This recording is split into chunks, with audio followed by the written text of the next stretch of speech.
Proclamación del Santo Evangelio de Jesucristo según San Juan. En aquel tiempo Jesús se fue a la otra orilla del mar de Galilea o lago de Tiberíades. Lo seguía mucha gente, porque habían visto las señales milagrosas que hacía curando a los enfermos. Jesús subió al monte y se sentó allí con sus discípulos. Estaba cerca la Pascua, festividad de los judíos. Viendo Jesús que mucha gente lo seguía, le dijo a Felipe: ¿Cómo compraremos pan para que coman estos? Le hizo esta pregunta para ponerlo a prueba, pues él bien sabía lo que iba a hacer. Felipe le respondió: Ni 200 denarios de pan bastarían para que a cada uno le tocara un pedazo de pan. Otro de sus discípulos, Andrés, el hermano de Simón Pedro, le dijo: Aquí hay un muchacho que trae 5 panes de cebada y 2 pescados. Pero, ¿qué es esto para tanta gente? Jesús le respondió: Díganle a la gente que se siente. En aquel lugar había mucha hierba. Todos pues se sentaron ahí, y tan solo los hombres eran unos 5,000. Enseguida tomó Jesús los panes, y después de dar gracias a Dios, se los fue repartiendo a los que se habían sentado a comer. Igualmente les fue dando de los pescados todo lo que quisieron. Después de que todos se saciaron, dijo a sus discípulos: Recojan los pedazos sobrantes para que no se desperdicien. Los recogieron, y con los pedazos que sobraron de los 5 panes, llenaron 12 canastos. Entonces la gente, al ver la señal milagrosa que Jesús había hecho, decía: Este es en verdad el profeta que habría de venir al mundo. Pero Jesús, sabiendo que iban a llevárselo para proclamarlo rey, se retiró de nuevo a la montaña, él solo. Palabra del Señor.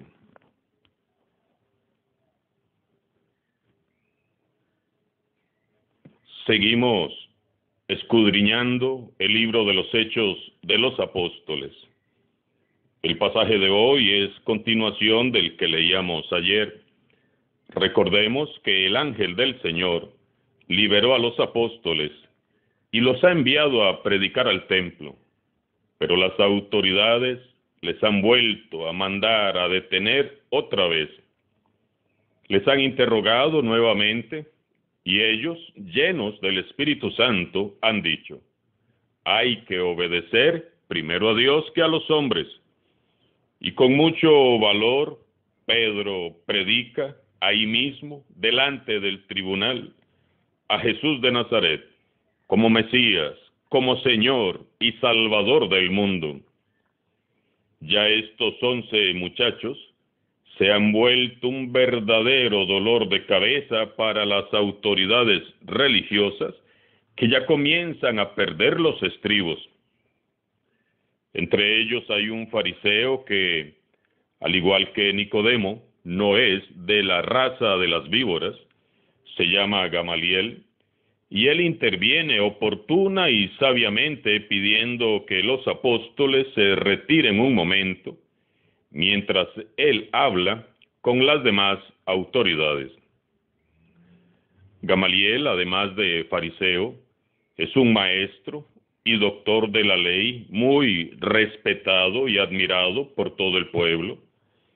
Estando a solas con las autoridades, Gamaliel les sugiere que lo más sabio es dejar que las cosas sigan su curso natural.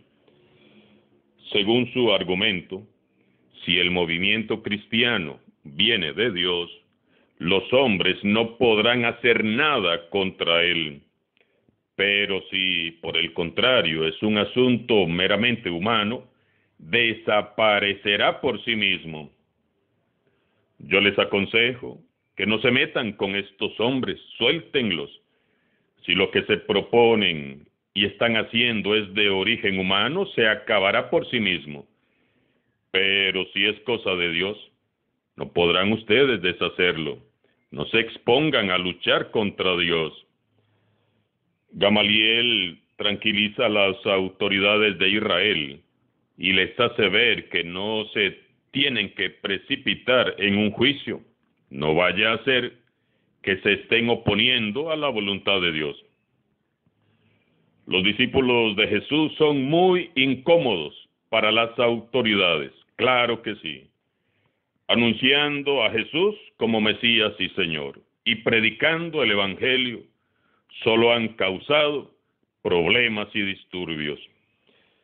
Ya Jesús había sido lo suficientemente incómodo como para tener que soportar ahora a 11 más.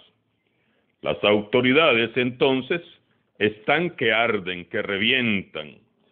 Se suponía que con la muerte de Jesús todo volvería a la supuesta normalidad.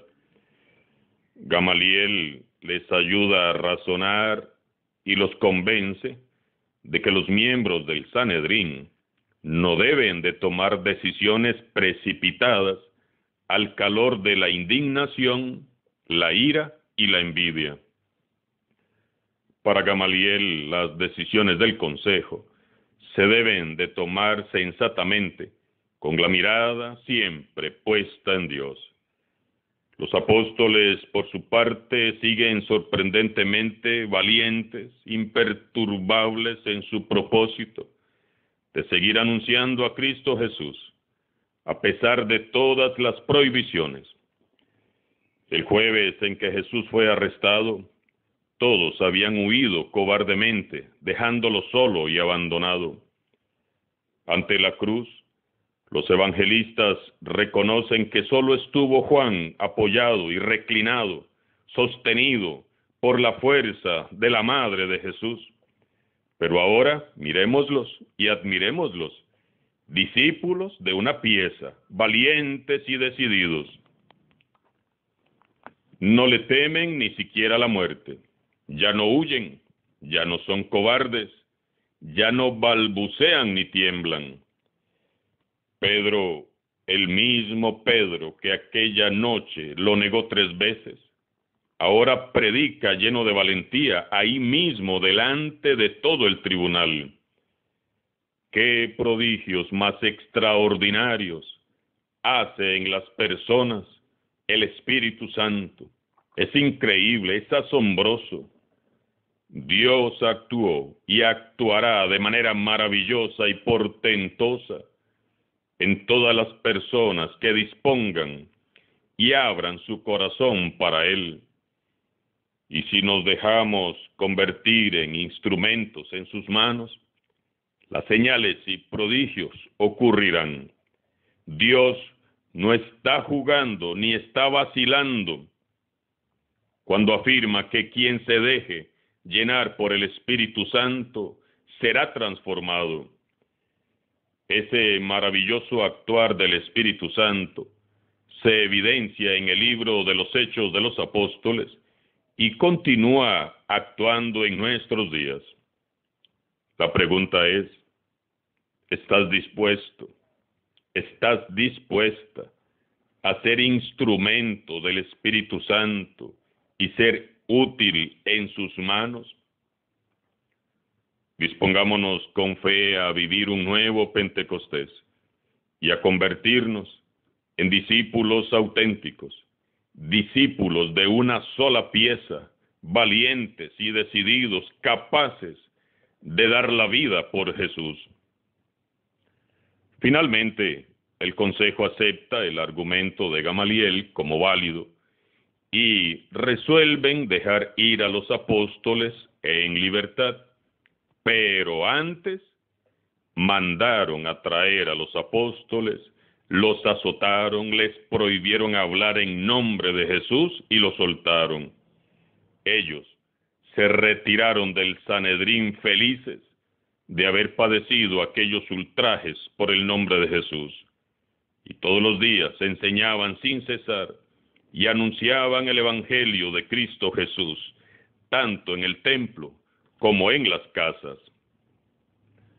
Los azotaron, los golpearon y humillaron delante de los jueces.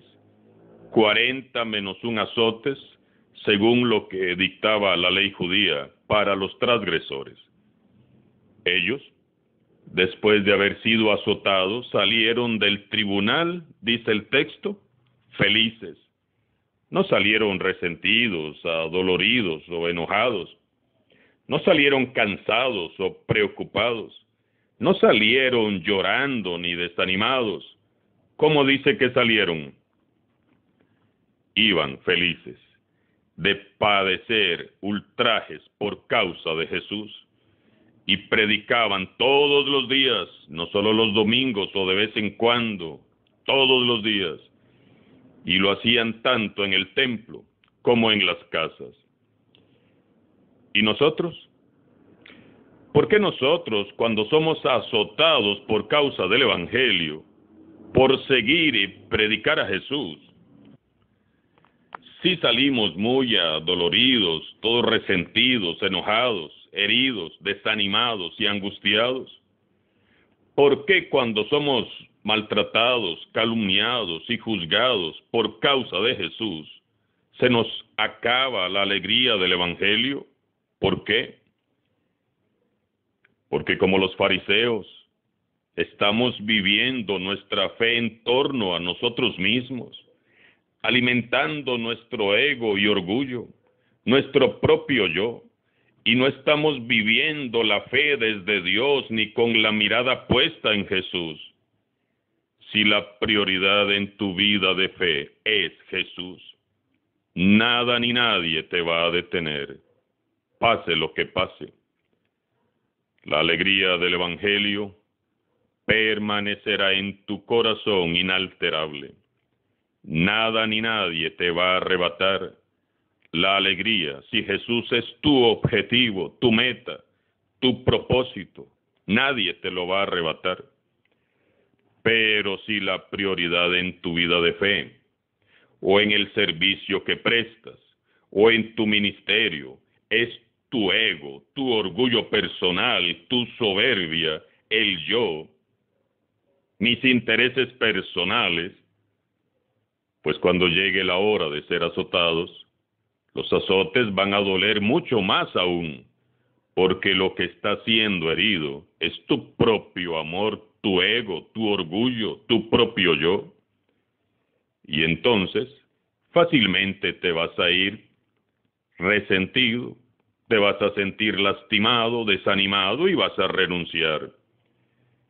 Nuestra mente y nuestro corazón deben estar puestos en las cosas de Dios.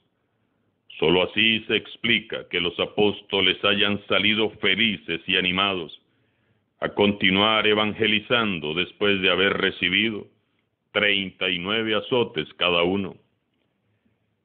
Cuando Gamaliel intercedió y abogó por ellos, no imaginaba jamás que con aquellos 11 granitos de levadura, los apóstoles, Dios iba a fermentar toda la masa. Y es que así es Dios.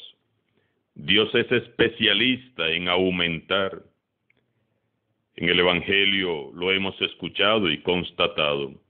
Con 5 panes y 2 peces, Dios fue capaz de alimentar a una muchedumbre de más de 5,000 personas.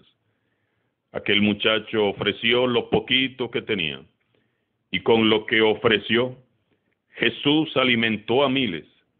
Así es como actúa Jesús en el mundo. Él solo necesita de tus manos, de tus pies, de tus ojos, de tu sonrisa, de tu inteligencia, de tus palabras, de tu alegría, de tu entusiasmo, de tu fe, de tu amor, de tus habilidades y capacidades, de tu juventud o de tu experiencia. En este día yo te invito a hacer una lista de qué es lo que tienes y puedes ofrecer a Jesús. Preséntate hoy ante Jesús resucitado y dile: mira Jesús, esto es lo que te ofrezco con amor para compartir con los demás. Todos tenemos granitos de levadura que aportar. unos más, otros menos, pero todos tenemos algo para dar.